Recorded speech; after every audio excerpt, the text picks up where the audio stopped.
The Druid troop is not only flexible, but very strong. So let's give you a couple different ways that you can 3-star any base at Town 14 with the new Druid troop. Let's first start with one you might not have expected, which is the Fireball Dragon Rider attack. You heard me right. So how does this army even work? Well, we're going to start with the Fireball. We're going to use the healers with the Grand Warden in order to be able to set a bit of a funnel while also clearing out some pretty good value. Pretty much we want to make sure that we're clearing any outside buildings or outside defenses and using our invisibility spells in order to get the Fireball to go where we want it to go. Thanks to the quality of life change, this might be a little bit easier and could take less invisibility spells. Otherwise, we could have done a little bit better here with the Earthquake and removing the Expo, but the main goal here was to remove as many defenses in that area. From here, it is a good time to start sending in your king and queen. Your goal in this situation is to kind of treat this like a hero dive, so you're going to use them in order to clear as many defensive structures as you can. With the Barbarian King, you can clear a large amount of buildings, such as getting something like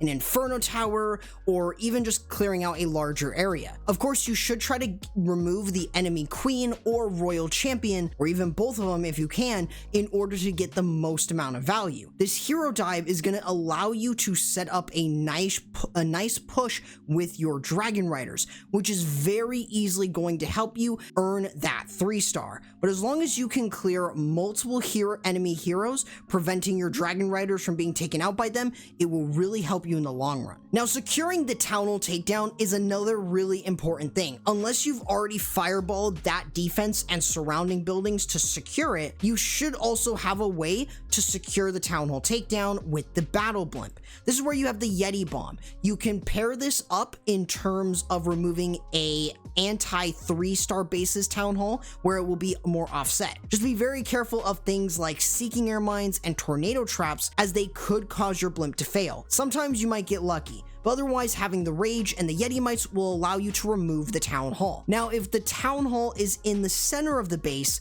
you might want to consider sending it in with your Dragon Riders. From here, we want to set up your Dragon Riders. You might have noticed, but we don't have the Grand Warden for them, so no Eternal Tome. However, we have something better. The new Druid troop, as this allows you to heal the Dragon Riders while they're going through. Before, you really couldn't do this, but since the healing is really good and the quick burst DPS of the Dragon Riders, they're able to very easily get a lot of value. Having rage spells for both the Dragon Rider and the Druids really do help, and alongside that, having the Royal Champion to move in to clear even more value is really important. Being able to use her rocket spears are really nice, as it can really help the attack, and you could very easily snipe off structures, helping your Dragon Riders. Other than that, any sort of spells like free spells are really good against high DPS defenses like a single target Inferno, to really make sure that you are protecting them. Other than this, the Druid's healing is super good with Dragon Riders, since they have a lot of HP and they burst through defenses really quickly. It's just a really nice synergy that works really well together. So this is a strategy that I would definitely try to play around with, as it's not only really fun, and of course it uses the Fireball,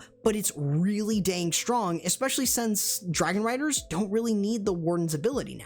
Next up, let's take a look at a hybrid attack, but this time using a Royal Champion charge. So yes, a Royal Champion charge is possible, but you do have to bring the recall spell. So this is going to last about 30 seconds, give or take, which is really going to help. So using the Seeking Shield with the rocket spears sets this up beautifully. You could use the Earthquake spells a little bit better than I did, but you want to make sure that you're getting some type of value here. Then you want to place in your Druids. Since these guys heal a ton under Rage, you can actually keep your Royal Champion alive for quite a while, which is better than actually using healers. Not only that, but you can deal with the enemy CC with a poison and a free spell, and any shots from those super minions, especially underneath the Druid's healing, really is not going to be enough to kill her. So this way you can get a lot of value from the Druid troops while they turn into bears, dealing with any defenses, while your Royal Champion can get recalled. In this situation, we're able to get an Eagle Artillery, and that clears quite a bit of value, especially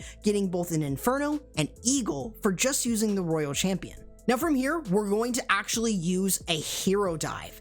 We're going to be using the Queen with an Electro Titan and the wall breakers to open up the base, while we're using the King at the bottom side in order to help create a bit of a funnel. The idea here is to cut down the base so much so we can get into the core with our hybrid. Pretty much this is why it kind of allows for a lot of flexibility. With that RC charge, even though we did waste her ability in terms of charging into the base, it allows our heroes to go for other defenses, making it much easier. This kind of allows the Queen to use the healer puppets and do some sort of Queen charge while being more of like a hero dive with her healer puppets. But of course you've got the King with his ability to clear many buildings around the ring in order to set up the value and the pathing for the hybrid. This then pretty much leaves your hybrid with the Miners, Hog Riders, Grand Warden, and Royal Champion from the recall spell. Of course, you should have the Battle Blimp if you're dealing with a anti 2-star base, so you'll want to use the Healing Tome with an early Grand Warden ability to get a lot of value. You can use a Rage spell to provide support for your Blimp and your hybrid as they go into that core. They will be able to stay up for the most part, and the Royal Champion still being healthy after being recalled allows you to get just a ton of value as you get through the town hall and as you go through the rest of the base. This is probably one of my favorite attacks just because of how unique it was with the Royal Champion charge. This was a really fun attack, and I definitely implore you to try the recall with the Royal Champion charging in, because with that rocket spear, it can set you up beautifully to where you can use your heroes in such a different way and still be able to 3-star. So hybrid can definitely take fuller advantage of it and can change the way that you play. It might be a little bit more difficult, but definitely is viable and very fun. Lastly, let's look at the Fireball Super Witches, but this time with the Druid's temporary healing. Now, for an army like this, typically we would take some healers for the Grand Warden. Well, this time we're taking a ton of Druids for good reason. We are going to be using a very light Warden Walk. Since the Rage Vial or the Rage Gem stacks with the Druid's healing, it actually synergizes incredibly well, where you only really need 1 to 2 of them in order to keep the Grand Warden at a really good amount of HP. This really sets up your Fireball extremely well, where you can use 2 invisibility spells and using your Fireball to secure it. Now, you do just need to be really careful about your Druids, because they could lure the Warden away if you're not careful. So you want to make sure that you are luring him over once the Fireball is done and you've gotten the value. In this case, we went for the Town Hall, which definitely gave us some really good value, especially as we were also able to remove the Clan Castle. Now, this is also going to be important to setting the other side of your funnel. Once you've actually been able to use that Fireball and you're able to start luring your Warden over,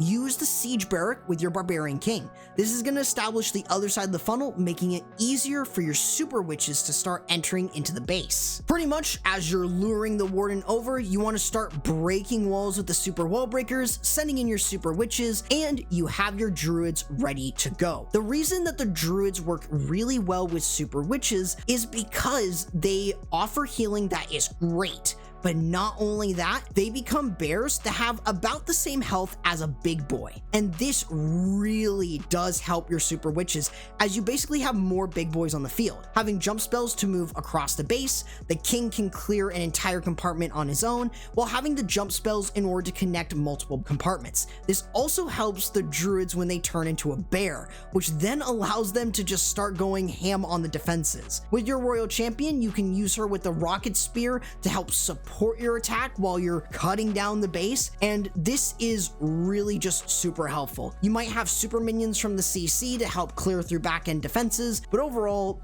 the fact of the matter is Druids work incredibly well with the Super Witches. Now, I personally would bring in some cleanup so you don't get a time fail, but this is such a good combo that I definitely recommend trying it out, since with temporary healers, you can use less of them in order to get value for your attack. attack. Hopefully this gives you a great idea of how strong this new troop is and the different ways that you can run him. If you do need a good breakdown on the new hard mode that you saw in this video and the other features that are within this update, check out my first sneak peek right here.